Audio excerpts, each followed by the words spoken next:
Hi, everyone. This is Megan. And this is Steven. And this is the Synchrony Podcast, where we talk about transforming apostolic dating culture and ending loneliness in the church. Sure is. Good Sorry, intro. my brain flatlined for a second. Sorry about that. I heard like the beep, like the absence of sound. How are you this Thursday evening, this Friday Eve? Good. Yeah, good. We're just, sorry. Well, this is going to be a good one.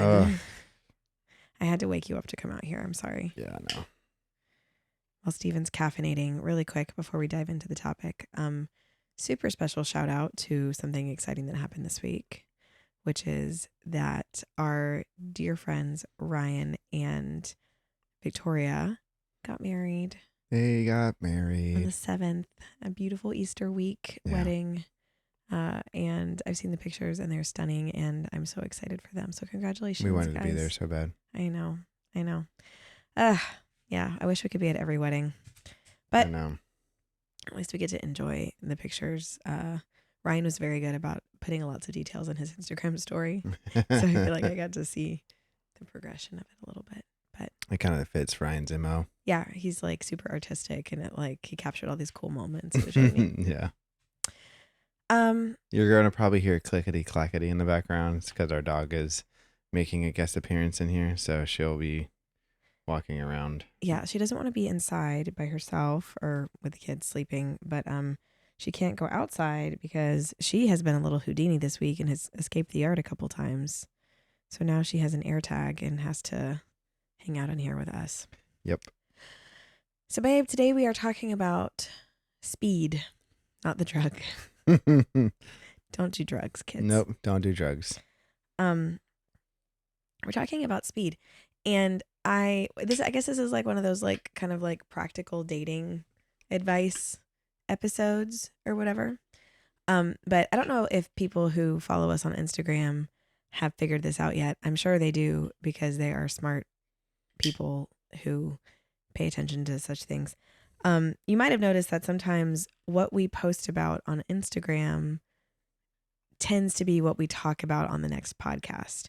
And I wish I could say it was because I have this really in-depth, well-designed social media topic strategy. Yeah. Like marketing strategy to lead people to want to watch our most engaging podcast ever. Yeah, no, I'm usually just like testing the waters on a topic to see what kind of response it generates. But this is a topic that people had asked about a few times, like in conversation. And so I thought it was a good one to kind of talk about. And it did generate some good questions and conversations coming out of the Instagram feed or Facebook social media feed that we posted about. So this I guess is our attempt at answering the question, how fast is too fast in a relationship? How fast is too fast to move forward, to progress, to get serious, to move things toward marriage, that kind of a thing? How fast do you think it's too fast? So the provocative statement that I made on social media, which I stand by but will explain, is there is no such thing as too fast.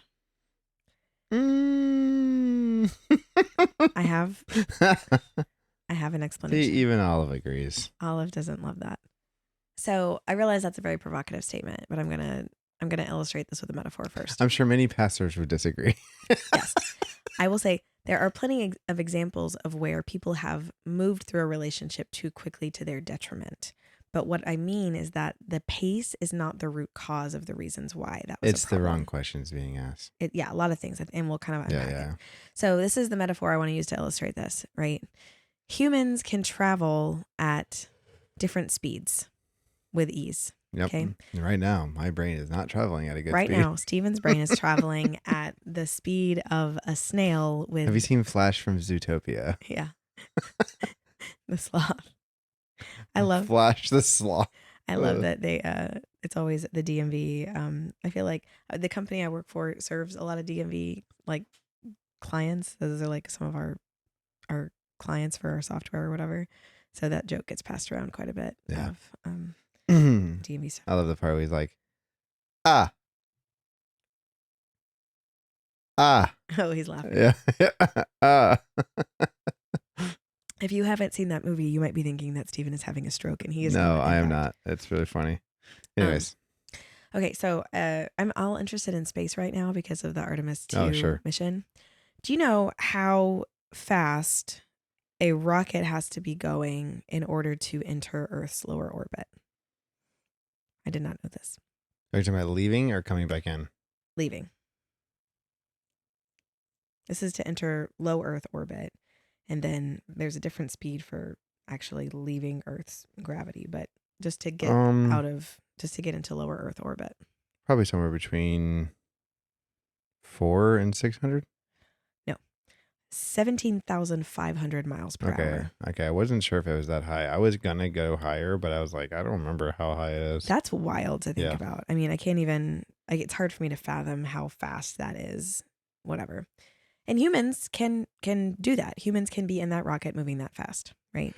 Not every human, but humans can. Not every human. And the reason why it's not every human is that to be in one of those rockets moving that fast requires a tremendous amount of preparation, a tremendous amount of planning, a high degree of intentionality and preparedness, and a prioritized, checklisted, practiced set of steps that have gone into constructing and building the both the mechanical infrastructure and also the process by which human beings can be put on a rocket and made to move that quickly to orbit the Earth. Yeah. Right.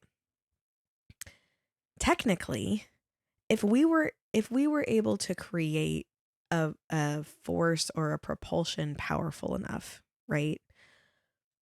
Our minivan could probably be made to move 17,500 miles per hour. Mm-hmm.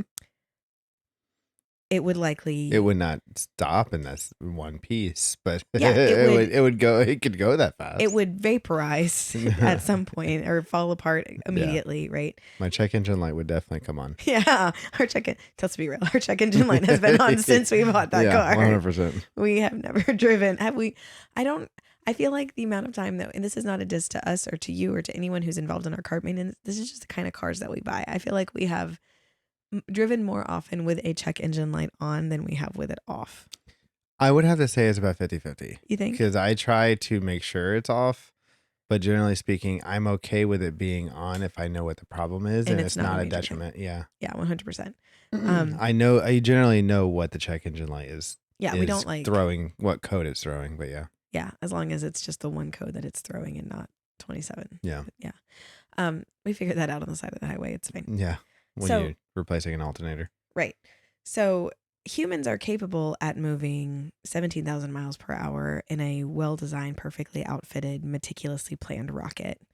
They are not capable at moving 17,000 miles per hour in a whatever we drive, in a Honda Odyssey. Mm-hmm. Right?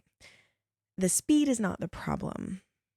The vessel is the problem. The preparedness is the problem. The amount of time and resources and energy and infrastructure and preparedness that went into creating those two scenarios is the reason why one set of people in that vessel will have a successful mission and the other will not. Yeah.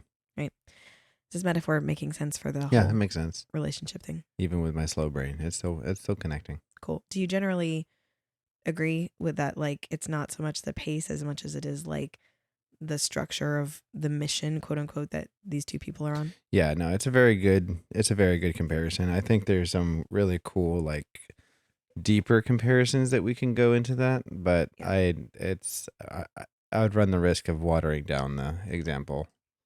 Cool. So that's kind of the metaphor I want to drive home to illustrate this point. I don't think that there is a set timeline that people have to follow.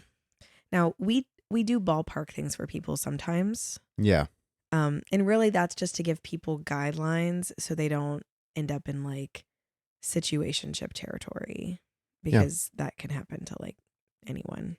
If you haven't listened to our situationship episode, it's back there somewhere. Babe, we're like, I think this is episode 97. Yeah, we're about to hit 100. It's crazy. What are we going to do for our 100th episode?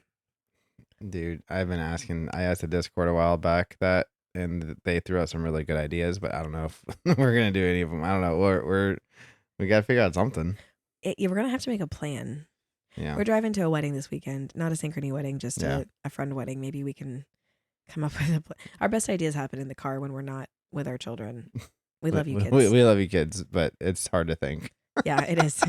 It's hard to think when you're listening to the upbeat version of Bible quizzing music. Yes.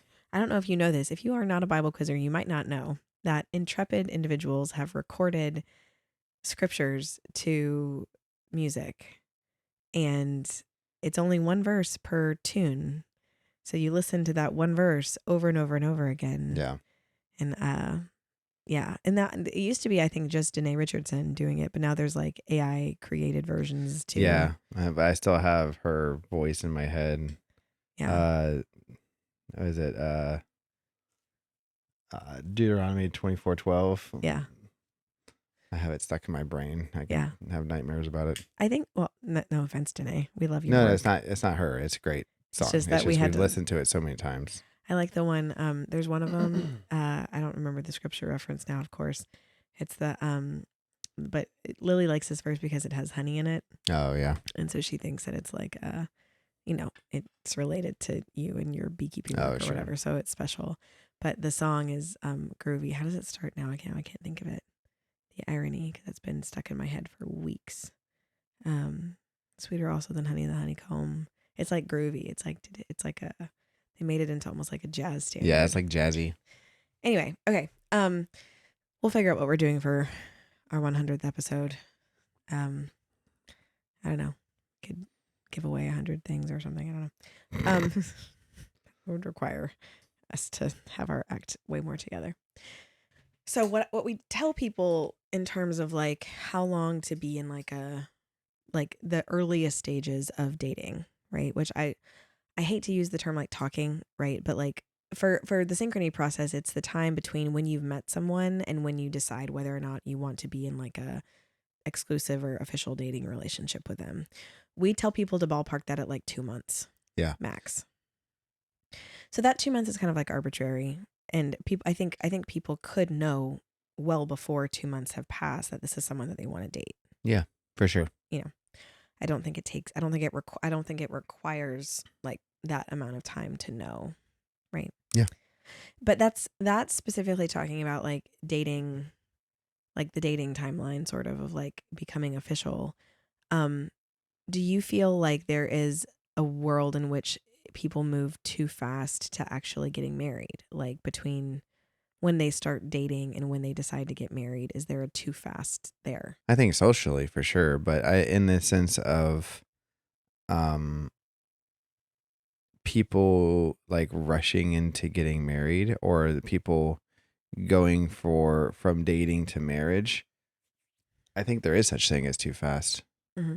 Mainly on the idea of most of the people that you can think of that are getting married too fast are the ones who are like enamored with each other, and they're like almost love struck, which then also begs the question of like, are you asking the right questions? Are you seeing the full picture? Right. Because when someone's in that like honeymoon phase of like dating and being googly eyed over each other, usually you kind of like overlook like the grime in the corners of the proverbial windows and the doors and the like the things that are there. Yeah. That you're like, maybe I should challenge these questions or maybe ask certain questions. Yeah. Yeah, like I guess like I don't think this is too much of a church thing, but like the archetype of this is like the Las Vegas wedding chapel type wedding. Yeah, sure. Like it's you fall in love over a weekend and you get married in a wedding chapel. Yeah. And I think that there are people who have done fast marriages, but went into it asking the right questions and it worked out. But I think a majority of them usually are doing it because they're following their feelings and their excitement and not their brains. It's possible. And I mean, I don't want to paint with a broad brush because we don't always know. Sure. Right? Yeah. I think, and I'm mainly talking about the ones that are like the ones that everyone that's listening has some sort of mental example of where, like, when they think about it, fear is like struck in their heart about like a specific scenario of Mhm. someone like gallivanting off to said courthouse with someone they don't know at all. Yeah, eloping and Yeah. or like oh my gosh, you guys just met each other. Like, Yeah. what do you mean you're getting married, right? Which It's might be how some people feel about people meeting on matchmaking sites, but I mean, honestly, this is a stereotype I think that non-church people throw out about church people mhm. because in long relationships, frankly, I think too long relationships in the world are becoming increasingly common. Like people will date for years and then be engaged for years, sometimes have full families together. Yeah, and they're like, "We want to financially prepare." I'm like, "No, you're using it as an excuse." Yeah. So in the world, it's really Yeah. common to delay actually getting married for a really long time. So they would look at what we do in the church of getting married within 9 months to a year of meeting someone, which is, I would say, an average-ish timeline, Sure. right? And be like, wow, you guys are just rushing to the altar, right? Yeah. I don't think that's It's necessarily true. perspective, but yeah. Right. So I think it has less to do with a certain arbitrary amount of time and more to do with what you were getting at, which is like, what are the motivations and the reasons that you're moving at that pace, Yeah. right? Again, there is a reason why the rocket has to accelerate that quickly Yeah. to get into Earth's lower orbit. It has a lot of stuff that it's got to push through really to kind of get there. There's a reason for that velocity. It's justified. The means justify, or excuse me, the ends justify the means, right? You can't just meander up into Earth's lower orbit, right? You have to really focus and put a lot of power behind that. So they're not just throwing people around at 17,000 miles an hour for fun, No. right? So in order, it like you shouldn't be moving fast just for the sake of fast, right? You have to have an objective for Yeah. why you're moving that fast. It needs to be a good objective. Yeah. The objective should not be like sex or or running off in the sunset. I think that's what a lot of people assume is happening, right? Like I think a lot of people who kind of judge couples that move really quickly, especially church couples who are saving themselves for marriage, they're like, "Oh, they're just trying to rush so that they can have sex because they're tired of waiting for that." First of all, let me just call out, there's nothing wrong with looking forward and being excited and not wanting to delay the opportunity to experience sexual intimacy with someone. Like that is a valid thing to want and a perfectly valid thing to look forward to. It should not be the primary motivator for how quickly you move through a relationship. No. No. Um, but so I think that's a stereotype. And then I think, sometimes it's getting married in order to change your circumstances. Yeah. Because the circumstances of what they're currently doing, some people are using it as a way of coping with what they're struggling with in their day-to-day world. It's a Right. distraction. Yeah. It's how quickly can I get married to, remove myself from the pain of loss that I've experienced, right? Like Yeah. sometimes it's, man, I've been through a period of grief or mourning because my spouse died or because I went through a really terrible breakup or I went through a divorce and I'm so ready to move on. I'm so ready to be into happier things now. This relationship has presented itself. And sometimes it doesn't even have to be something as dramatic as a loss like that. It could just be, I have been in an extended singleness for so long and I have been so lonely and I'm so tired of it and I just want to be out. I want to be Yeah. out. I want to be done with Yep. this chapter. And that urgency is valid. It's a valid reason to be looking forward to marriage. It is not the right reason to use to set your pace. No, absolutely not. Yeah. The speed has to match the objective, right? If you're trying to go at rocket speed, there's got to be a reason for that that's valid because there are risks to doing that. Yeah. Speed comes with risks. Again, like when following the I forget which launch attempt it was where the rocket basically burst into flames on the platform. And the root cause of that, when they finally did all of the breakdown of it, had to do with the gaskets, the seals on, I think, certain like doors or something that were made of a subpar, not enough heat resistant, like rubber or something. And basically they couldn't withstand the pressure that they were under and it like exploded, Yeah. whatever. Horrible tragedy. Um, like since then, obviously even that mission was so thought through, but since then the amount of risk mitigation that goes into a single launch is insane. Yeah. The checklist, the double and triple checks, the really complex physiological and medical checks that astronauts undergo in order to prep for this stuff. It is so intense because one small issue like a flawed gasket is a life or death situation when Yeah. you're moving at that velocity. 100%. Right. If your relationship is being blasted ahead at lightning speed, that carries with it a certain amount of risk because you are purposefully deciding not to take time for observation. Yeah. Do you feel like this is something that comes up a lot that I wanted just to kind of get your temperature on? And I think we have a weird perspective on it because we were long distance when we were dating. How important is it, do you think, to be able to observe a dating partner in their natural environment? So like, and in their town and their home church among their family and friends. How important is it for someone to have the chance to do that? And how much of that do they need to do while they're dating to know whether or not they should move forward in a relationship with that person? One, do I think it's important? 100, absolutely. Why? Because anyone can wear a mask over a phone Yeah. or a FaceTime call or Skype or Uvu. What is Uvu? You don't remember Uvu? I didn't know. OOVOO. It was just another like video conferencing platform that was meant for like socializing, and you can have like 5 or 6 people in the call at a time. Oh, weird. I've never heard of that. I've only ever used like Skype and, It was somewhere between Skype and FaceTime. like Zoom. Like it's somewhere between there. Anyways. The eras. Yeah. So anyone can wear a mask, but when you are getting to know someone over the phone and over texting and over video calls, you get to see a certain side of them, which is awesome and important. But you do absolutely need to see the way they interact with their family. You Mm-hmm. absolutely need to see the way they interact with their children if they have children. Mm-hmm.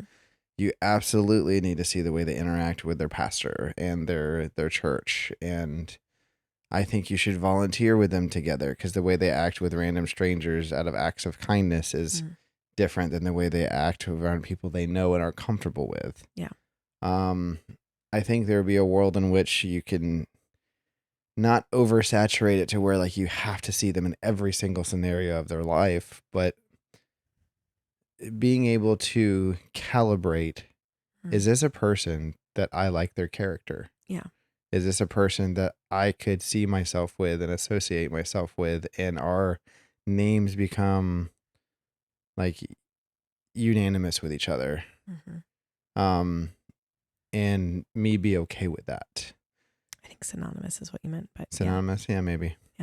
Yeah. I mean, and what you're describing, I think, is totally valid. I think that it's easy for people to go, oh, I need to see them. I need to, like, let's just use the situation of like 2 people that are dating long distance, right? People will say like, I need to see them. I need to see how they are when they're at home, where they live, right? It's not necessarily, in my opinion, about being with them in their native environment and their natural habitat. What you're describing is a data gathering process, right?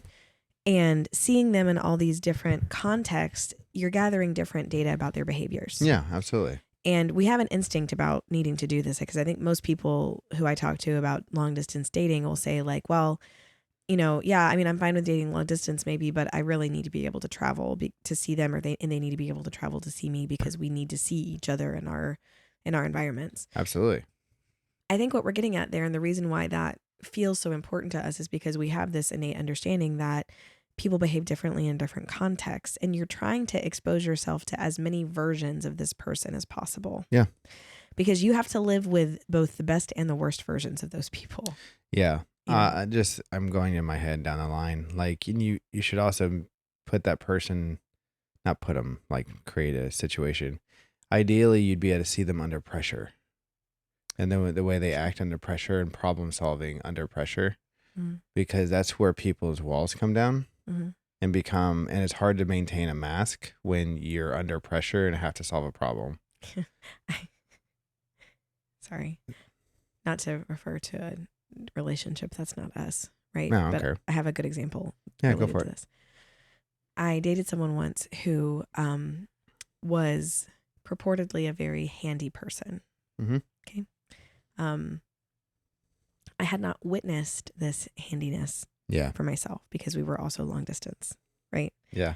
And I got this great idea that for Christmas, because we were both kind of poor, right? So I was trying to think of like, what could we do or create or whatever together that would be a really nice gift for my parents to give at Christmas, right? Because he was going to come spend Christmas with our family. And so what I decided to come up with was, my mom had all these different, this is like before the like refill videos became big, right? Yeah. This is honestly, this is before TikTok or Instagram Reels became big. So this was like ancient of days. But my mom had a shelf in her pantry that was full of like spices, and they were all different sizes and all very mixed up, and it was very hard to find what you needed, right? And I was like, I'm a genius. What if we built her a drawer for her spices, and I got all the same size bottles and I organized them. My mom loves organization. My mom loves like, well organized things or whatever. Dioramas. Yeah. Like things in little compartments. I'm like, what if we built her this beautiful drawer that was just tall enough for this one size bottle that I get, and I get all the same size bottle, and I fill them all up with her spices, and I label them all beautifully, and we'll make her this beautiful spice drawer, and that will be our present to her, right? Together. Like I'll take all the measurements, I'll get them all to you, you'll build it, I'll organize everything, I'll decorate everything, it'll be great. He's like, yeah, totally, I can totally do that. Sure, totally fine. So that plan failed pretty miserably because he procrastinated on buying all the stuff that had to be bought in order to do this.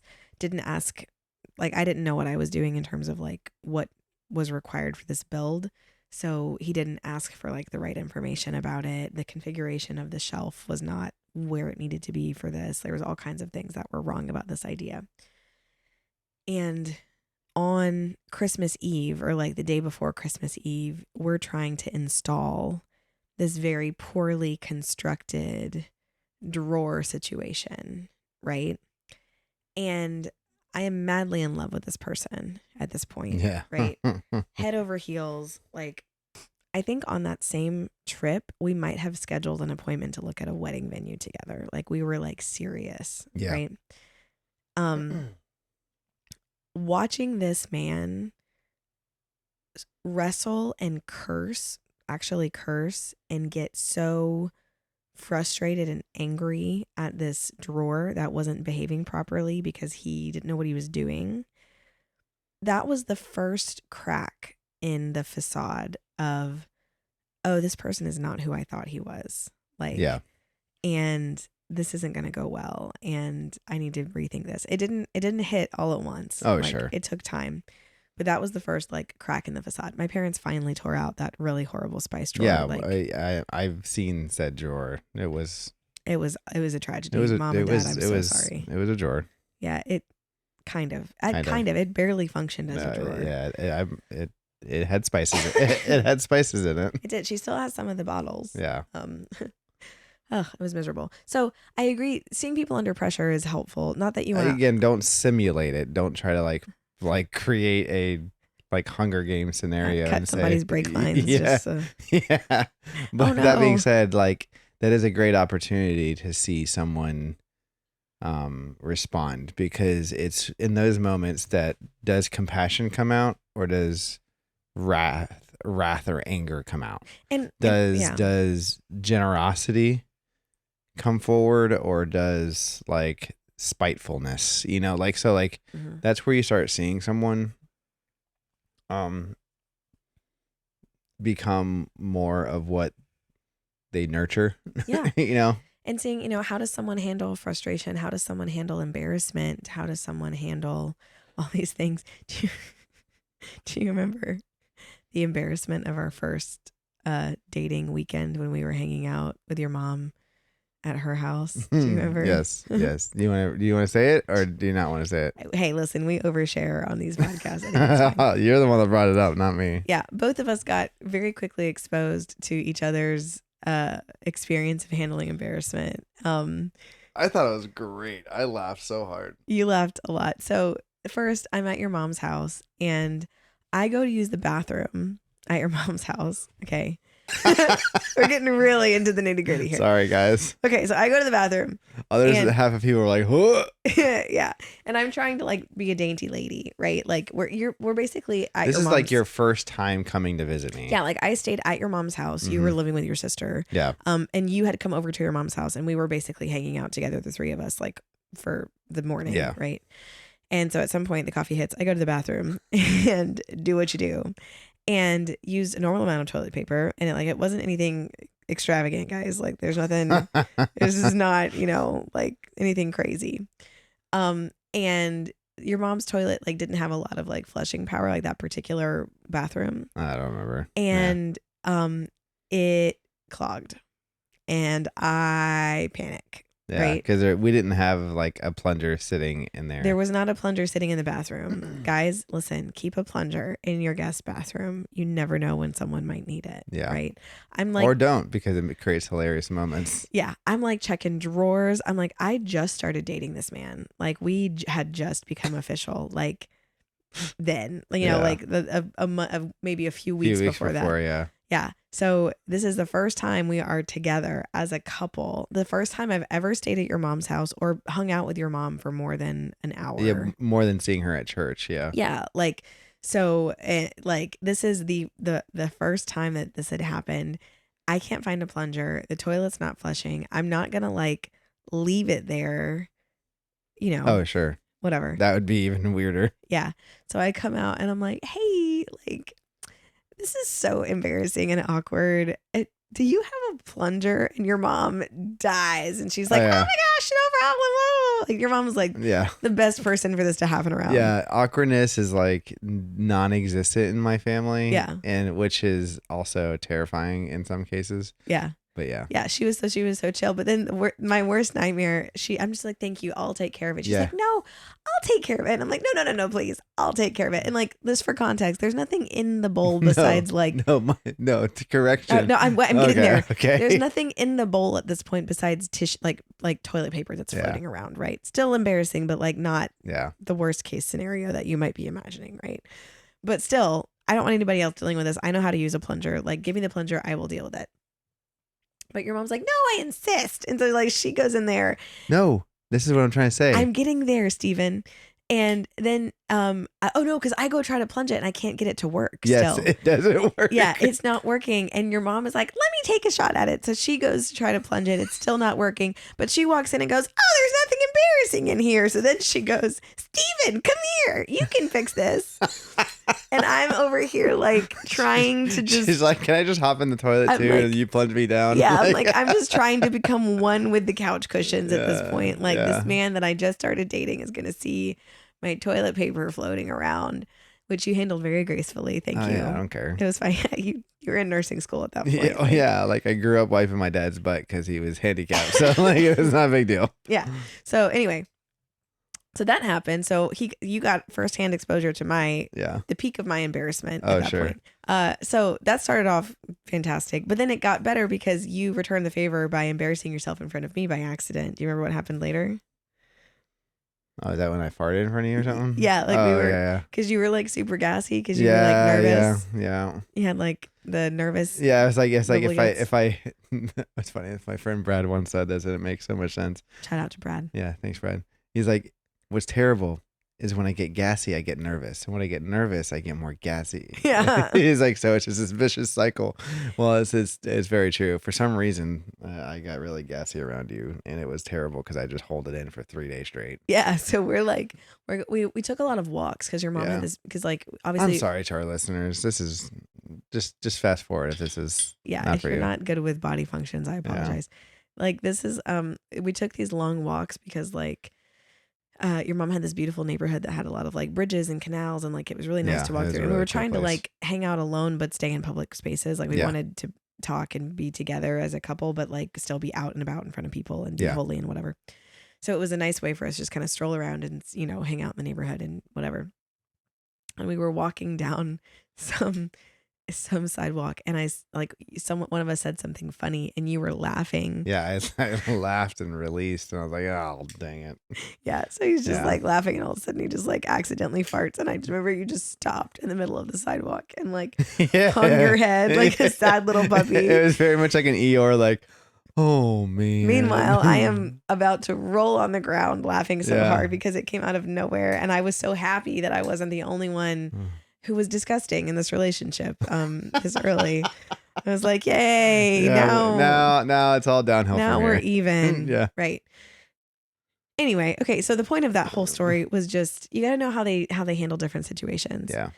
I think this begs the question though, because a lot of people are in relationships or might need to be in relationships where traveling to see each other constantly is not going to be an option. Yeah. I think that's a reality. Like we are matching people frequently that live across the country from each other. In different income brackets too. So some people who just can't afford it just drop and go. Right. Or if they're single parents or if they have a really demanding job, they might not be able to just like completely, like they're not going to be able to completely like fit their lives around making sure that they can see each other every month. Right. So I think that it begs the question of is it necessary to see someone in their native habitat to assess those things? And I don't think so, as long as you are really intentional about gathering that data through other means. Yes. That might mean forming a relationship with their close friend where you can have a conversation with a friend or a relative of theirs, or ideally someone who's not invested in their relationship being successful to the degree that they would lie for them or like try to paint them in a overly positive light. Yeah. Right. Like a wingman that would lie for them. Right. Exactly. Yeah. But cultivating a relationship with someone and saying like, hey, can we do like a virtual coffee date sometime? I'd love to ask you some questions. I just want to get to know him better and or her better. And I want to understand more about them. Yeah. And obviously get their permission. Don't like sneak around and do this behind their back or whatever, but No. talking to their leadership, right? Having your leadership talk to their leadership. Super important. If your pastor is really, open to the conversations about dating, and I hope your pastor is, having them reach out to this other person's pastor, I think is really, really valuable. Yeah. So you can gather really important data about someone's character. Are they involved in church like you're expecting them to be? Are they invested in the same things that you're invested in? Are they stewarding their finances well? You can gather that data without seeing it right in front of you firsthand, but it takes intentionality. Yeah. And it takes preparation. You have to know the things that are important for you to find out going in. And I think not everyone always kind of has that like short list. Yeah, for sure. Okay, so what we've established so far is that it's not so much the speed, right? That is the problem. It's the motivations for why you're going that quickly. And it's the level of preparation or lack thereof that's enabling you to observe how this person is and gather the data that you need to gather. Yep. Is there anything that we haven't covered in that you feel like is like a really important piece of data that people need to be like thinking about, evaluating in those early days of their relationship that takes time? Anything else that you feel like naturally requires some time? Knowing what your target is earlier, sooner than later. Because what I mean by target is like having these questions that you're looking for. Yeah. Going into the relationship would be better than you figuring out the questions along the way. To like save time in it? Well, no, what I mean by that is because some of it is like observing behavior. Yeah. Needs to be kind of pressure tested over time. Yeah. And see how consistent it is.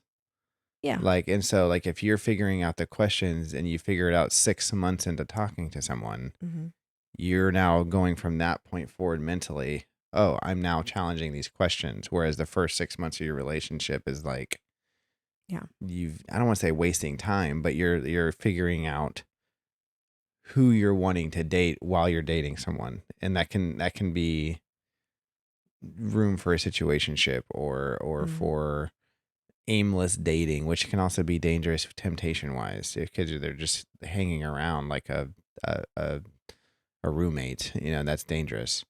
In terms of sin wise, Yeah.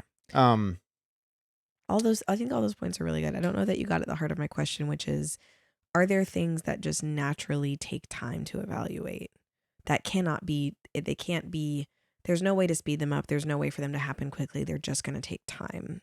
I don't know offhand if I feel like there are these. I'm just curious if something comes to your mind. I guess at a high level, someone's patience. well, that's what I don't know why I keep on going back to the pressure test thing. Like, again, someone can be like, sorry, I'm trying to figure out how transparent I want to be here. So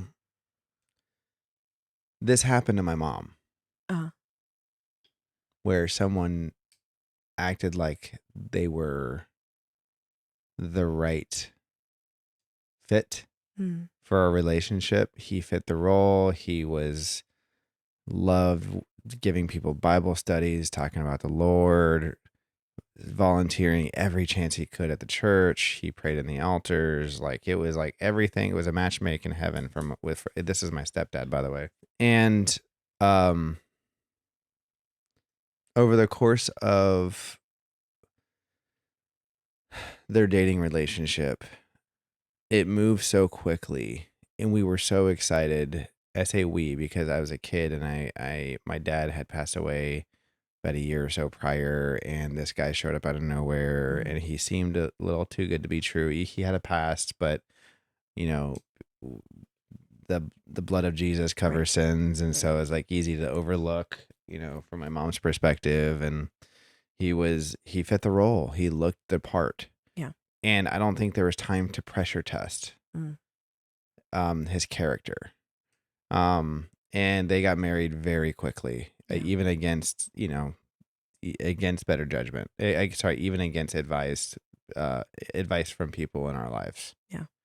Um, and within a year or two, it ended up being physically, emotionally, mentally abusive for my mom. Yeah. And financially too.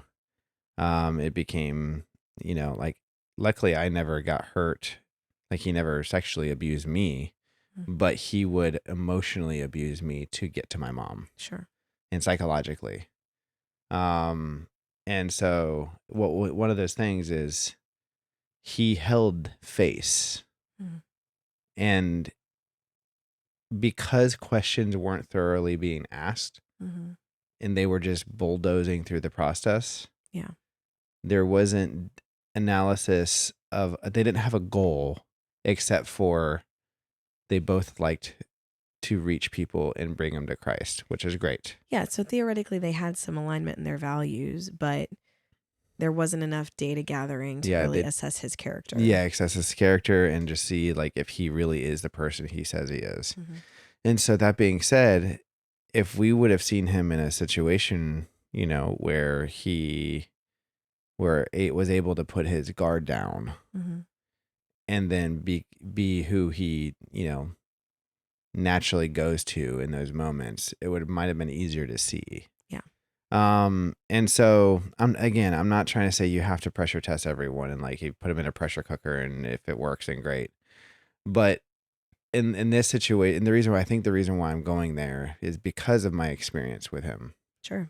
Um, and so that's the thing, is that if you do not know how to ask the right questions about finances, about emotions, about values, about direction, about pasts, Mm-hmm. all of that stuff, you'll start seeing red flags and cracks in the facade.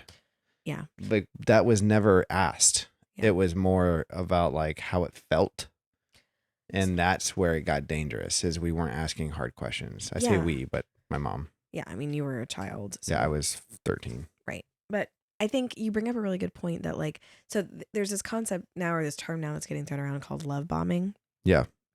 And the idea, if you haven't heard the term, is that someone at the beginning of a relationship will overwhelm the other person with over the top affection and Yeah. pursuit, right? Where it feels like, oh my goodness, you are the answer for what I've been looking for. You're everything I've ever wanted. I want to be with you. I want all these things.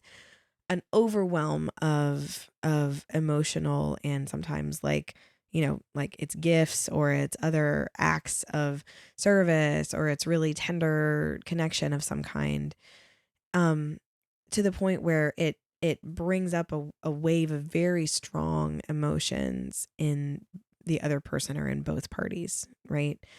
Those kind of like butterfly-ish emotions that we feel when we're quote unquote falling in love with someone. It's a natural thing, but it is sort of biochemically like being on drugs. Yeah. Like it is as if you are drugged, and like when you are on drugs, you don't always see things super clearly. You Yeah. don't, quite understand the gaps in your missing pieces, Yeah. right?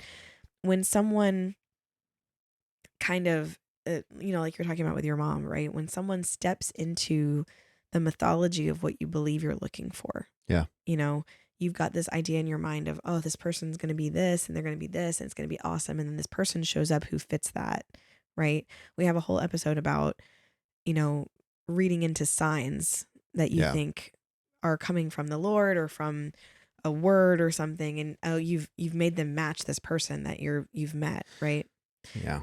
I'm going to come back to that once you finish your thought. Yeah. Basically, it can generate this overwhelm of emotion that can cloud your judgment and prevent you from looking at the data that you've gathered and going, what have I not seen from this person yet?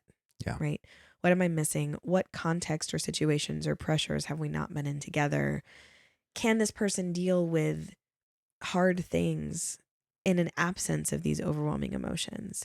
When we are in front, encountering a challenging situation together, will they maintain the same level of care and the same level of affection? And how dependent is what I'm seeing on these bubbly, excited feelings that we both have? Yeah. So I was actually going to go into this direction, so I'm happy you did. A part of that story that I didn't tell you is like the reason why signs were ignored so much. Oh, And my mom, forgive me if I'm saying the story wrong, but I'm pretty sure I'm not. Um, it was easy for her to ignore because she had multiple signs in her life that she was supposed to marry this guy. yeah. And prophecies from different people and like yada yada yada. And so in her mind, she's like, "Well, God's telling me this," Mm. and I don't. And in hindsight, like I'm not saying don't listen to people who prophesy by Right. any means. I firmly believe in prophecy, and I think it's absolutely necessary for the church. Yeah. I do think it's dangerous when you're using it as an excuse to go through with something that you really want to do. Prophecy, I think prophecy should confirm Yeah. stuff that already lines up with the word, right? And you have Yeah. to try, you have to know people by their fruits, not Yeah. just by one word that you got from someone. Yeah. And so it was one of these things is like, it was easy to be swept up in the moment because it's like, oh, also God wants me to do this. And instead of challenging it and going, you know what, I should wait the full amount of time and spend more time asking the right questions and getting out of the honeymoon phase emotionally, we just move forward. Right. And so like and it came back to bite us in the butt. Yeah. So like it was one of those things is I keep on saying us, by the way, because at that time it was me and my mom in the household only. Yeah. My sisters were older and moved out. Right. Um, And I mean, it's worth saying that in your situation, there was such a cocktail of emotional complexity. You guys were recovering from a horrible trauma yeah. that no one's at fault here. Like, Yeah, I yeah, mean, yeah. I say besides, we because I was also equally excited right. because my dad had been sick for the last 7 years and was a quadriplegic. Sure. And so ever since I hadn't like played with my dad since I was like maybe 5 or 6 when my dad could still lift up his arms. Yeah. So like I hadn't felt a hug from my dad in ever, in a long time. And so like when the prospect of having a father figure in my life that was able to do stuff with me and teach me stuff, Right. I was also equally excited. So I was swept up in it too, but I was 13, so my emotions shouldn't have been a weighing factor in it. Like I was of Right. course going to be excited about it. Um so that being said, it was hard because my mom was excited Yeah. and it ended up being a poor decision, and she will openly admit it, but it became one of the situations that like she's like, "Man, I wish I would have listened to the people that said you should wait a little longer." Yeah, and I think again, like this type of thing happens in all kind of different forms. It I think when you've been living in a very uncomfortable, difficult situation for a long time, Yeah. and you see something on the horizon that feels like hope and it feels like a fulfillment Yes. of what you've been waiting It was an for. escape for us. Sure, but Yeah. and I think singles who haven't been through something as traumatic as what you guys went through, but who have been through a really, really long period of extended singleness or grief or, deferred hope, Yeah. right? Like an opportunity that presents itself and seems like maybe this is it. Maybe this is finally here. Maybe this is the viable option. That by itself can make you vulnerable to kind of making these rapid fire Oh, decisions. sure. So even though I'm of the opinion that there is no, again, like I don't believe that there is a too fast in terms of just speed. Yeah. I do think sometimes if you know yourself and maybe in conversation with your mentors in leadership, if you know that you are prone to that, if you know that you are prone to falling fast because you are so excited and so desperate and so hopeful and so all the insert things, it might be worth giving yourself a fence of 6 months minimum, right? Of Yeah. saying, this is arbitrary, but I'm going to commit to this with my leadership, with you, this person that I'm dating. I need to be in a exclusive dating relationship with you for a minimum of this amount of time in order to make sure that all the right questions have been asked. And in that time, here's what I'm expecting us to cover in conversation. Yeah. Have a list ready to go. Yeah. And I don't mean a list of the things you want. I mean a list of the questions that you need to ask in order to know that you have given yourself an opportunity to gather that data from this Yeah. other person. That's something that we can help you with. It's going to be different for everyone. I don't think there's like a universal checklist. There are great, if you just like Google like questions to ask in a relationship, there are great question decks that you can get, like card decks that you can do with people. There are great lists of important questions to get at. Don't go to the like, ask these questions to fall in love. Like Yeah. it needs to be questions that get at the heart of who they are and how they make decisions and how they behave. There are lists out there like that. I think they're different for apostolic people. I think they're different from person to person. So I'm not going to Yeah. prescribe one to you. But I'm okay with people saying, look, I'm not okay with anything shorter than a 6 month or a 9 month relationship because these things are important for me to know before I step into something serious. And in order for me to know that, I need to have a certain amount of time. What you just said reminds me of the like let me sleep on it rule Oh, yeah. Explain that. of like when you're going to make a big purchase that is going to be like a percentage of your net worth. Yeah. Like a big financial Like decision. house, car, Yeah. Taking toy, a new big job. Yeah. toy, big job, something like that. With it, even if you inherently know what the answer is going to be Mm-hmm. or what you want it to be, the idea of saying, "Hey, let me sleep on it first," Yeah. to allow the emotions to get out of it, Yeah. allow you to think about it, think through it, look at the numbers again, and then coming back the next day and saying, "Yes, let's go ahead and do it," or "No," is it. But that's obviously one night. But in this situation, the let me sleep on it should be like the, whatever you put in for yourself if you Mm-hmm. are impulsive. Yeah. It's similar. You need to give yourself time to really think through the whole decision. Yeah. Um, we've talked about the pace at which a couple can move as a unit, right? People Yeah. are moving too quickly. As both people are like just zooming maybe too fast toward this marriage or whatever. I think the other place where pace and speed can become a problem is when the two people in the relationship are moving at drastically different Yeah, paces. one's still on the tarmac and Yeah. the other one's already trying to break orbit. It's like you can go on, let's just use we're using a very different, very non-technical metaphor, right? Let's just say we're back in the day of horse-drawn vehicles, okay? Sure. You can have two draft mules pulling a cart, right? And you can have two thoroughbred stallions pulling a chariot, right? You can't have one mule and one stallion pulling the same thing without expecting one or the other of those animals to pitch a fit. Or get injured. Yeah. Or there to be destruction of something, right? Because they are designed to move at different paces. Yeah. And I do think that some of this comes down to personality. Like, I do think there are some people, like you were just talking about, who are just like, hey, like, I see a green light, I'm going, right? Yeah. They're less hesitant, they're less risk averse. They're more likely to say yes than to say no. They're ready to move forward and see progress.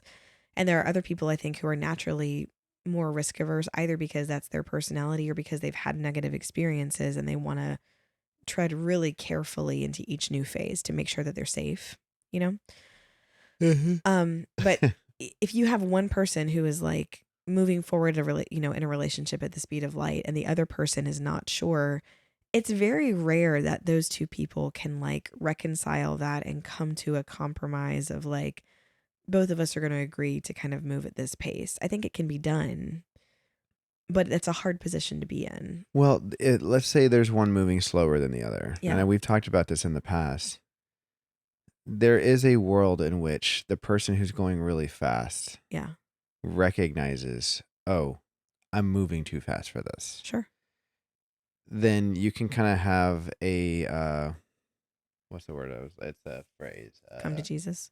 Come to Jesus moment. Yeah. But it's more of like the meeting of the minds or Yeah. whatever it's called. Sorry. I just heard it used the other day. Where they say, hey, okay, let's have a conversation. Yeah. Like, I recognize that there are some hesitations. I'm moving forward. What are some things you need to know about me? Yeah. That can help give you peace, or questions I can answer, or some things, basically calling it for what it is. It doesn't have to be all magical and you figuring it out on your own and it happening naturally all the time. You can say, hey, what do you need to know that will help give you an understanding of like, that will help you learn more about me, that it would help you feel more comfortable moving forward with things. Because usually that difference in pace comes down to feelings of safety. Yeah, 100%. It's one person is feeling totally secure in their relationship, totally safe with this future that they're envisioning with this person, and is excited and ready to move forward. They see no threats. Yeah. And the other person is seeing threats, is seeing concerns, or is feeling those. Whether or not they're evident in that other person, they feel possible to them. Yeah. So going, what else do you need to know about me, is really asking, how can I clarify what the actual threat level is? Yeah. Right. What's funny is with certain pieces of like, if I remember correctly, it's like golf carts, certain go-karts, stuff like that. There's a piece on these vehicles it's called a governor. Uh-huh. And the goal of it is the go-kart and the golf cart is built to go fast. Oh, okay. They can go fast. Yeah. Let's say the miles per hour that this go-kart can go is 65 miles an hour. Terrifying. Yeah. Which there's some that go faster than that. It's insane. Sure. But when you get in it and you press the gas pedal down all the way flat to the ground, it doesn't touch. It goes 50 to the dot and doesn't go over 50. Yeah. It can go 60, 65, 70. But let's say in this situation, this go-kart doesn't go nothing but 50 miles an hour. You're like, what in the world? I thought this thing went faster. Yeah. The governor is there to protect the rider and the equipment. Sure. And the motor. Because what happens is if you are not well versed in recognizing when there's a problem, pressing that motor down all the way all the time will destroy the engine. Right. So the governor is put there to protect the equipment more than likely. And also you can put a governor on to control the speed for the driver if you want to make it go slower than what it's built to do. Yeah. That being said, I think sometimes there's emotional governors that people put on themselves. Where they can't go at any So, faster than a certain pace. yeah. And so one person's like, hey, I'm full throttle. I'm ready to go. And Yeah. I maybe because of past experiences Yeah. or maybe trauma, or maybe there's a voice in their life of like a spiritual authority of saying, hey, I think you need to be cautious. Then what happens is there's an emotional governor that gets put on that says, hey, I want to go 65 miles an hour, but right now I think we should go 50. And sometimes that governor is there to protect you, and it's great, and it's exactly where it needs to be, and it does protect you. But sometimes some people feel safe with the governor on. Right, because they don't want to give themselves over to the risk of a deep emotional connection. Because if they give all of themselves, then they feel vulnerable. If you put all your chips on the table, you can lose it all. Which then can also cause a relationship to fall apart because the person on the other end feels that they're not giving the full amount of themselves. Right. So you got to be careful with that. Yeah. And things that are absolutely valid in order to, kind of keep your pace slower. Guidance from spiritual leadership. If your pastor says slow down, do it. Yes. If your pastor is telling you and I love our hyphen and young adult youth pastors right now. They're covering all the things. Have this beautiful concept of an intentional friendship, which is sort of how they are. That's a governor. Yeah, they're providing our young people with basically a process for the talking stage. Yeah. And they're saying this isn't talking. You're not talking. This is an intentional friendship. You're not dating officially. You're not boyfriend and girlfriend. You're not going to go do boyfriend girlfriend things. But during this time, it's a set amount of time where you're going to ask these questions, and you're going to have mentorship in this. A married couple, ideally, or a couple with some authority who will mentor both of you and check in with you and hold you accountable to make sure you're asking those questions. If your church has something like that, do not try to go around that fence. That is there for a reason. No. And the pace that your pastor is setting with you or your leadership is saying, hey, you guys have only been dating for 2 months. It is too fast to be talking about marriage at this point. Yeah. Here are these other steps you need to take. Those people are in your life for a reason. The Lord has put them there to help give you that security. Don't go outside that fence. That's dumb. No offense. Especially if you're young. At any age, though, because I think sometimes people who are older, who have been married before, who are like, they're like in that chapter of life where like the kids and stuff aren't depending on them, they can be like throwing caution to the wind. Just because you're in your 60s dating does not mean you don't listen to your pastor about how fast to go. 100%. Because there's still plenty of risk for you, But I agree with what you said, where sometimes the limitations we're putting on ourselves are about us protecting ourselves at the expense of building a relationship. And the other party can sense that hesitancy in your commitment. Well, I mean, especially in today's dating climate, like there's already naturally so many reservations when someone meets, especially online. Right. Like when you're meeting someone in Facebook groups, or if you're meeting someone on an app, like you're going to put a governor on and go, like you should, to protect yourself. But the problem is, I think there's a lot of people, and I'm going to call out specifically women, that are bombarded with irresponsible, immature, ungodly encounters on the internet where guys are trying to like they feel like they are trying to get to know them, but then they elicit some sort of like sexual thing, and they're like, what the heck, another one, like another one. So I think they will sometimes put their guard up and emotionally not allow themselves to invest into a relationship that might be good because of past experiences that they've seen of like, are all men broken on here? No, and it happens to men too. And I know it does happen to men too. And I know it does. But yeah, I mean, I think that's valid. I also think that there are situations where, like someone just is moving too fast for someone in a way that feels reckless. Yeah. Yes. Right? Yeah. And even if they're seeing all the green lights and there's nothing wrong with the relationship, and the other person is seeing the green lights, you can be feeling like it's moving too fast. Your emotions do take time to develop. Attraction takes time to develop, right? Yeah. You can have someone like, we joke about how after our first like late conversation where we went to get froyo with your sister, how you pulled up beside your sister and you're like, I think I'm in love. right? Yeah. I was not there yet. I know. Like, I thought you were a cutie McCuterton and stuff, but like, I wasn't like falling at that Oh point, yeah. you know? And it took several dates. And I said that it was almost like a proclamation that this could be a candidate. Like 100%. it wasn't like a woo woo, like I'm in love, I'm gonna fall, I'm No, gonna marry but this you woman. were But seeing the like, green lights, and I yeah, wasn't even in that same lane yet. Like, yeah. I was still thinking we were just hanging out, Oh, 100%. you know? That So was me saying I'm gonna pursue this chick. yeah. And it does take time for people to get on the same page. So Yeah. if you're in a It situation took you a where lot longer to get on the same page. it did, because once again, Don't even say it. I didn't know He we were went to dating. one of the 4 hangouts, and you tell everyone he went to every one of them. Shout out. It was definitely more than one. Shout out to Brad. It wasn't. It was. No. Anyway, so We were supposed to go get ice cream, and you went to Duffy's and ordered food because I you said, told me meet me at Duffy's. no, I said it's the ice cream place by the Duffy's, and you went to Duffy's and ordered food. At some point, I'm gonna go retrieve these texts so we can Yeah, see. okay. Um, 10 years ago, 12 years 12 ago. years ago. Okay, so Oh gosh, 12 years ago. yeah, I know we're getting old. We got to wrap this up. It's an hour and 15 minutes. I'm trying. So, speaking of pacing, I think if you're in a position where you're in a great relationship with someone and you feel like they're moving too quickly, because we've already talked about how to tell someone that you need them to speed up or how to give them the confidence to move things faster. If you need someone to slow down, saying things like, "Hey, I'm really interested in continuing to talk to you.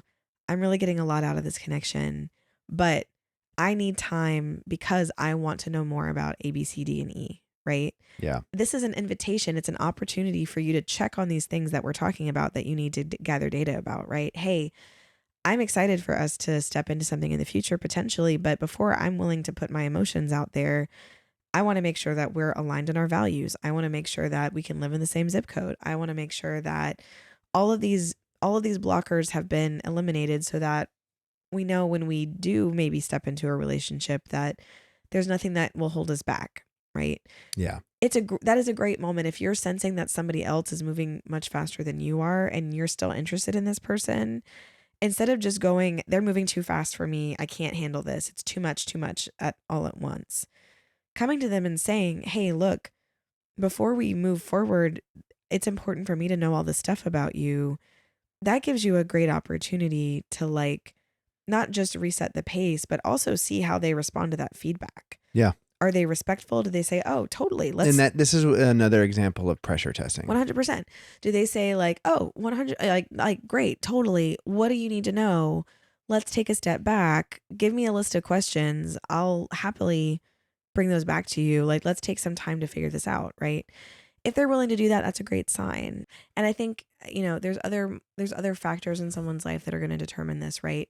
Sometimes no matter how much you like this person and how much they like you, you need to move slower because you both have kids. Yes, 100%. And you're going to have to take that slow and be very intentional and very careful because it's not just your heart and your emotions that are caught up in this, right?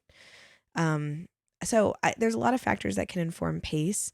Just know that if the two of you are starting out at different paces, that doesn't mean it's a death knell. No. I think people sometimes assume that it is, right? No, like, absolutely not.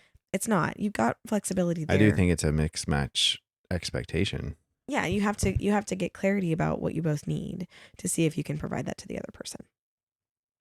Okay, wrapping up because I know we've been talking about this for a long time. Do we agree that speed usually isn't the problem? Yeah, 100%. Yeah, there's no. I think speed is a symptom.